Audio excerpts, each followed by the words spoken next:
صہیونی فوج کا امریکی حمایت ملتے ہی غزہ سٹی میں زمینی کارروائی کا آغاز۔ شدید بمباری اور گولہ باری سے کئی سکول، مکانات اور خیمے ملبے کا ڈھیر بن گئے۔ 106 فلسطینی شہید، درجنوں زخمی۔ مغربی علاقوں میں شدید فائرنگ سے بھی کئی فلسطینی جان سے گئے۔ شدید حملوں کے بعد غزہ سٹی سے فرار میں تیزی، متاثرین کی قطاریں لگ گئیں۔ صہیونی وزیر دفاع اسرائیل کاٹز نے دھمکی دی ہے کہ فوج غزہ سٹی کو تباہ کر کے حماس کے قبرستان کا گواہ بنا دے گی۔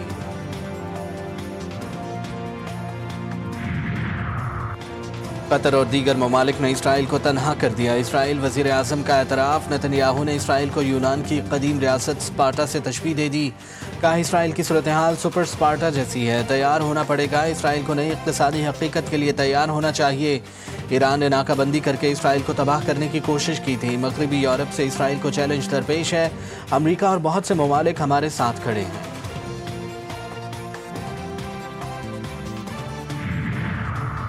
وزیر اعظم کی 25 ستمبر کو امریکی صدر ڈونلڈ ٹرمپ سے ملاقات متوقع۔ ملاقات دورہ اقوام متحدہ کے دوران ہونے کا امکان۔ ملاقات کی کوششیں کامیاب ہوتی نظر آ رہی ہیں۔ ایجنڈے، وقت اور مقام کو حتمی شکل دی جا رہی ہے۔ شہباز شریف سے ملکی دورے پر آج روانہ ہوں گے۔ پہلے سعودی عرب، پھر برطانیہ، وہاں سے امریکہ جائیں گے۔ ریاض میں سعودی قیادت سے ملاقاتیں، لندن میں برطانوی حکام کے ساتھ بیٹھک لگائیں گے۔ شہباز شریف 21 ستمبر کو امریکہ پہنچیں گے، جہاں وہ UN جنرل اسمبلی اجلاس میں شرکت اور 26 ستمبر کو خطاب کریں گے۔ 22 ستمبر کو وزیر اعظم کی فلسطین سے متعلق سربراہ کانفرنس میں شرکت بھی متوقع ہے۔ ایرانی صدر کی سعودی ولی عہد محمد بن سلمان سے ملاقات۔ مسعود پزشکیان کی مسلمانوں کے اتحاد کی بھاری ذمہ داری اٹھانے کی درخواست۔ ایرانی صدر نے زور دیا کہ اگر اسلامی ممالک متحد ہوں تو اسرائیلی حکومت کسی مسلمان ملک پر حملے کی جرات نہیں کرے گی۔ سعودی عرب اسلامی ممالک کے اتحاد کی راہ میں اہم کردار ادا کر سکتا ہے۔ محمد بن سلمان کا خوشی کا اظہار۔ کہا مسلم ممالک کے درمیان تعلقات بڑھ رہے ہیں۔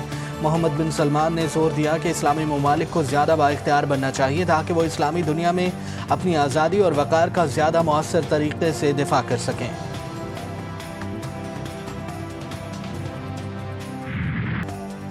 ایٹمی طاقت سے مسلح پاکستان مسلم امہ کے ساتھ کھڑا ہے اور ہماری صلاحیت دفاع کے لیے ہے۔ غزہ سمیت تمام مسائل کا حل بات چیت میں ہے، لیکن کوئی فریق بات نہ کرے تو دیگر آپشن پر عمل کرنا ہوگا۔ وزیر خارجہ اسحاق ڈار کا الجزیرہ کو انٹرویو۔ واضح کیا پاک افواج ہر چیلنج سے نمٹنے کے لیے تیار ہیں۔ کسی نے ہم پر حملہ کیا تو وہ مئی کی 4 روزہ جھڑپوں کو یاد رکھے۔ پاکستان دشمن کو بھرپور جواب دینا جانتا ہے۔ بھارت یک طرفہ سنتاس معاہدہ معطل نہیں کر سکتا۔ مستقبل کی جنگیں پانی پر ہوں گی۔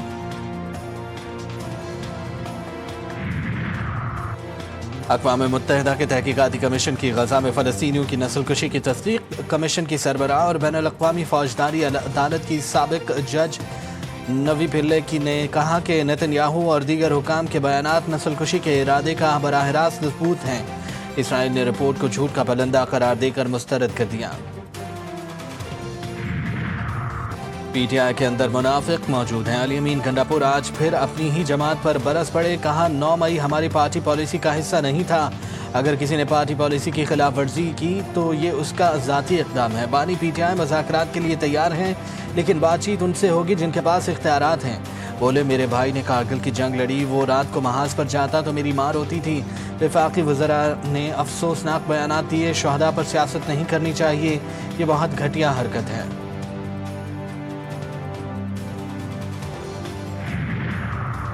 بارشوں کے باعث برفانی جھیلوں کے پھٹنے کا خدشہ۔ آج سے 19 ستمبر کے دوران ملک کے بالائی علاقوں میں مزید بارشیں متوقع۔ محکمہ موسمیات کے مطابق برفانی جھیلیں پھٹنے سے فلیش فلڈنگ اور نالوں میں طغیانی کا خدشہ بھی ہے۔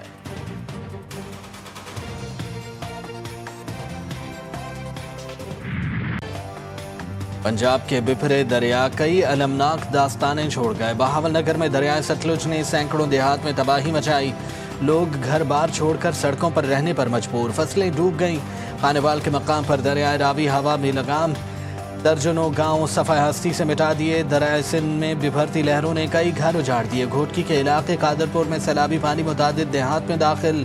ٹھارو شاہ میں کچے کی آبادیوں کے کئی دیہات زیر آب۔ علاقہ مکینوں کو کیمپوں میں جانے سے انکار۔ ٹھٹھا اور سجاول اضلاع کے کچے میں پانی داخل۔ قصور میں امریکی ناظم الامور نیٹلی بیکر کا دریائے ستلج سے ملحق سب سے زیادہ متاثر علاقوں کا دورہ۔ ناظم الامور نے امدادی کیمپوں میں بے گھر خاندانوں، اور امدادی کارکنوں سے ملاقات کی۔ نیٹلی بیکر نے سیلاب سے بحالی کی پاکستانی کوششوں کے لیے امریکی عزم کا اعادہ کیا۔ انہوں نے کہا کہ وہ ضلعی انتظامیہ کی مربوط کوششوں کو سراہتی ہیں، جنہوں نے اس بات کو یقینی بنایا کہ علاقے میں ایک بھی زندگی ضائع نہ ہو۔ اسلام آباد ہائی کورٹ کا بڑا فیصلہ، جسٹس طارق محمود جہانگیری کو جوڈیشل ورک سے روک دیا۔ چیف جسٹس سرفراز ڈوگر اور جسٹس محمد اعظم خان پر مشتمل ڈویژن بینچ نے میاں داؤد کی درخواست پر سماعت کے بعد تحریری حکم نامہ جاری کر دیا۔ اسلام آباد بار ایسوسی ایشن کا آج مکمل ہڑتال کا اعلان۔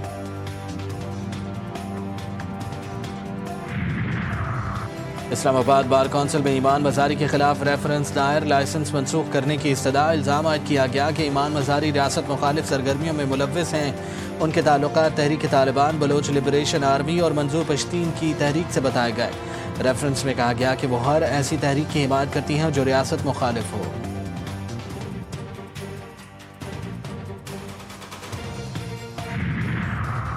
پی ٹی آئی کے سینٹ قائمہ کمیٹیوں سے استعفے، 17 استعفے جمع، باقی آج جمع ہوں گے۔ پاکستان تحریک انصاف رہنما سینیٹر علی ظفر کے مطابق ان کے پاس تقریباً سب کے استعفے آ گئے۔ 17 استعفے جمع ہوں گے، باقی آج جمع کروا دیں گے۔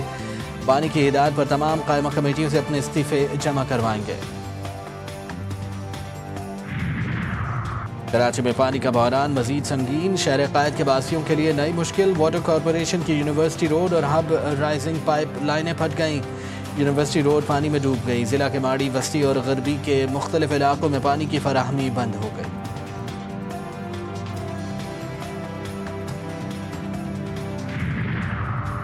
کراچی درخشاں کے علاقے سی ویو بلاک 28 کی پارکنگ سے 2 لاشیں برآمد، خاتون اور مرد کی لاشیں سفید پراڈو سے ملی۔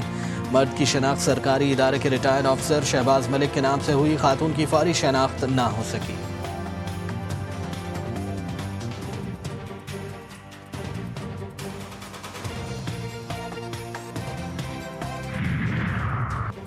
کراچی میں بچیوں سے زیادتی کے ویڈیو سکینڈل کے بعد ایک اور دل خراش واقعہ۔ سرجانی ٹاؤن میں 11 سالہ معصوم بچی زیادتی کے بعد قتل، پولیس نے موت کو خودکشی قرار دیا تھا۔ پوسٹ مارٹم رپورٹ نے حقائق بے نقاب کر دیے۔ آسیہ کو گلا دبا کر قتل کیا گیا، لاش گھر کی چھت سے ملی تھی۔ اہل خانہ نے مبینہ حقائق چھپانے کے لیے قانونی کارروائی سے انکار کیا تھا۔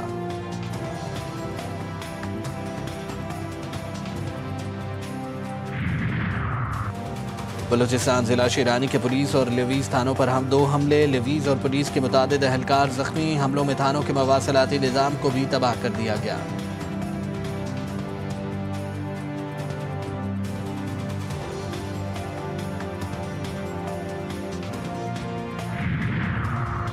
تربت میں بینک سیکیورٹی وین سے کروڑوں روپے کی ڈکیتی، مسلح افراد دشت میں نجی کمپنی کی سیکیورٹی وین سے 22 کروڑ روپے لوٹ کر فرار۔ وین تربت سے 2 بینکوں کا کیش لے کر گوادر جا رہی تھی۔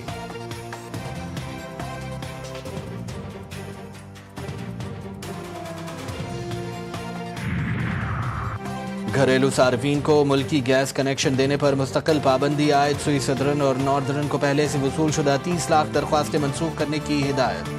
پیٹرولیم ڈویژن نے وفاقی کابینہ کا منظور کردہ فریم ورک سوئی صدرن اور سوئی ناردرن کو ارسال کر دیا۔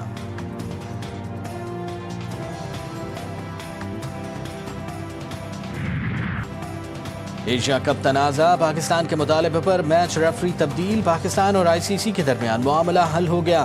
پاکستان آج اپنا میچ یو اے ای کے خلاف کھیلے گا، متنازع میچ ریفری پاکستان کے میچ کی نگرانی نہیں کرے گا۔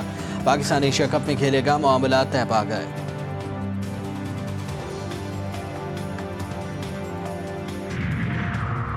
T20 ایشیا کپ 2025 اہم مقابلہ، بنگلہ دیش کی سنسنی خیز مقابلے کے بعد افغانستان کو 8 رن سے شکست۔ 155 رنز کے ہدف کے تعاقب میں افغان ٹیم 146 رنز پر ڈھیر۔ مستفیض الرحمان نے 4 شکار کیے۔ پہلی اننگز میں بنگال ٹائیگرز نے 5 وکٹوں کے نقصان پر 154 رنز بنائے تھے۔ تنزید حسین 52 رنز کے ساتھ نمایاں رہے۔